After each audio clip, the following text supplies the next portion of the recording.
Hello and welcome back to Bits and Bobs. Today's video is all about the 1912 shilling, as we see on the screen now. First I'll talk to you about the design of the coin on both obverse and reverse, and then move on to the facts and figures of the coin. So then, the design.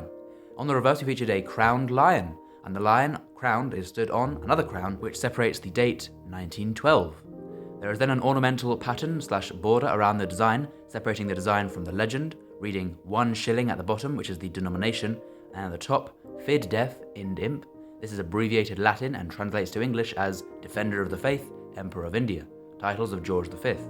There is then milling or teeth around the very rim of the coin to deter from clipping so no one can steal the silver content of this coin.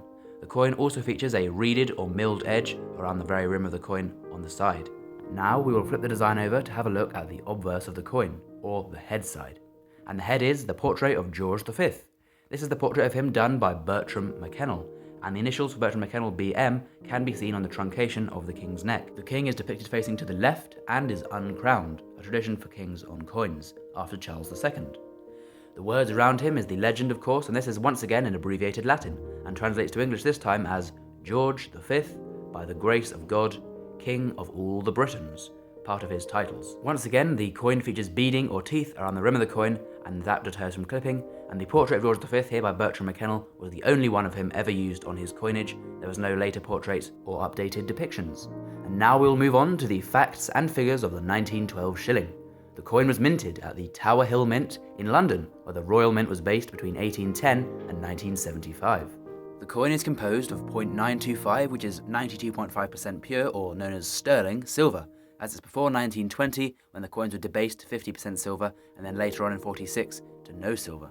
The weight of the coin was standardised in 1817 with a modern shilling as 5.65 grams. The diameter was also standardised the same year in 1817 and was standardised at 23 millimetres. The mintage of the 1912 shilling is 15,594,009, so not very rare. In fact, it's slightly more common than a lot of the other shillings.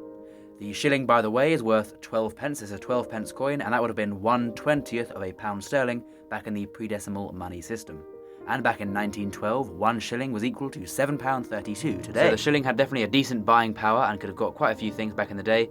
12 pence doesn't sound much today.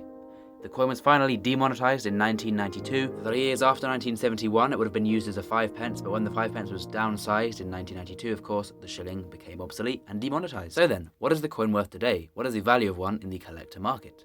In very poor condition, it will sell for around £6, in fine condition, £15, extremely fine condition, £60, and in uncirculated grade, with all the lustre and no marks on the coin, £110. So not bad, especially for one in higher grade. But whatever the grade, it's a lovely design of a lovely coin and will make a great addition to any collection. So comment down below if you have one in your collection. And while you're down there commenting, of course, please do hit subscribe if you haven't already. And a big thank you for everyone for watching, as we really appreciate it, and we hope to see you again on Bits and Bobs for some more coin videos soon.